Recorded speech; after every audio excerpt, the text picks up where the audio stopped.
Hai semuanya, Assalamualaikum warahmatullahi wabarakatuh. Ketemu lagi dengan saya Siti Nuryani dalam pembelajaran PPKN di kelas 8.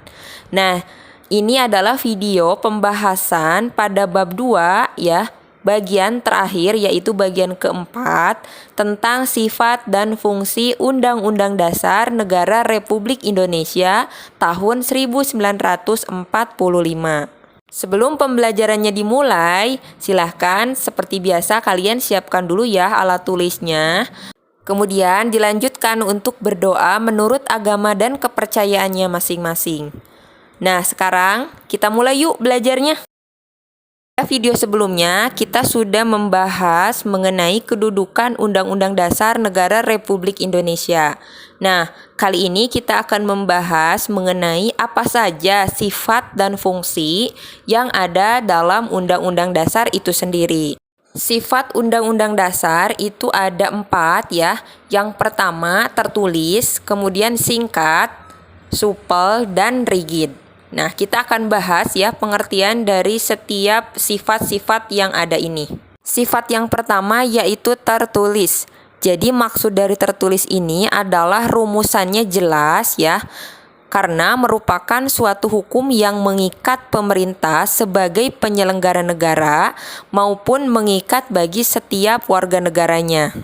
Selain rumusannya jelas ya, pengertian dari tertulis ini kita juga bisa melihat dan membaca di dalam kitab dari Undang-Undang Dasar Negara Republik Indonesia ini. Yang kedua yaitu singkat, artinya memuat aturan-aturan pokok. Untuk setiap peraturan ya, yang mana lebih rincinya itu kita bisa melihat di dalam peraturan-peraturan yang ada di bawah undang-undang dasarnya. Jadi kalau misalkan di dalam undang-undang dasar ini hanya memuat aturan-aturan pokoknya saja. Untuk aturan pelaksanaannya itu kita bisa melihat di dalam undang-undang ya, atau di peraturan pemerintah, atau di peraturan presiden maupun di peraturan daerah. Sifat yang ketiga yaitu supel. Jadi, Undang-Undang Dasar 1945 itu dapat dikembangkan sesuai dengan perkembangan zaman. Dan yang terakhir yaitu bersifat rigid. Maksudnya adalah Undang-Undang Dasar hanya dapat diubah dengan cara tertentu atau secara khusus dan istimewa. Dan tidak seperti mengubah peraturan perundang-undangan biasanya. Itu dia adalah sifat yang dimiliki dari Undang-Undang Dasar.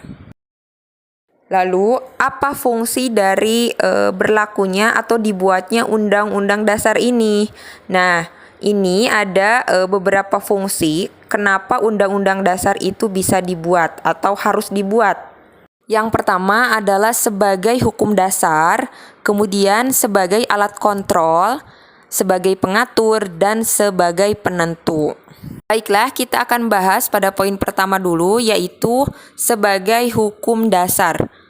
Maksudnya adalah Undang-Undang Dasar itu bukanlah hukum biasa, melainkan hukum dasar, yaitu hukum dasar yang tertulis.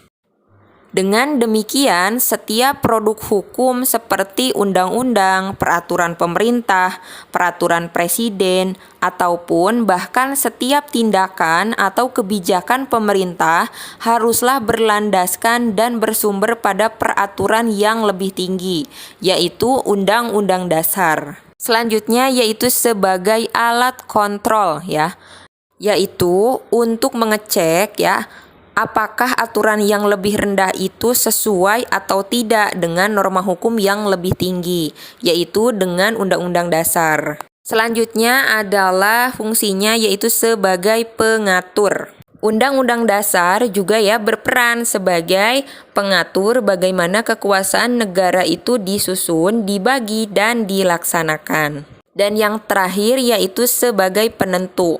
Jadi, Undang-Undang Dasar juga berfungsi sebagai penentu hak dan kewajiban negara, aparat negara, dan warga negara. Nah, demikianlah penjelasan materi mengenai sifat dan fungsi dari Undang-Undang Dasar. Semoga kalian dapat memahami apa yang telah tadi saya jelaskan ya. Untuk kalian yang ketinggalan pembelajaran PPKN, kalian bisa langsung aja klik bagian playlistnya, terus kalian tonton materi yang belum kalian pelajari.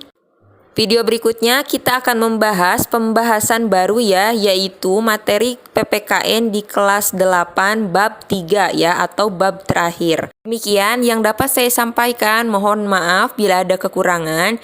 Jika ada pertanyaan mengenai materi yang sudah saya jelaskan tadi, silahkan kalian langsung ketik saja di kolom komentar. Agar channel ini semakin berkembang, saya minta dukungannya ya. Kalian silahkan like dan subscribe channel ini.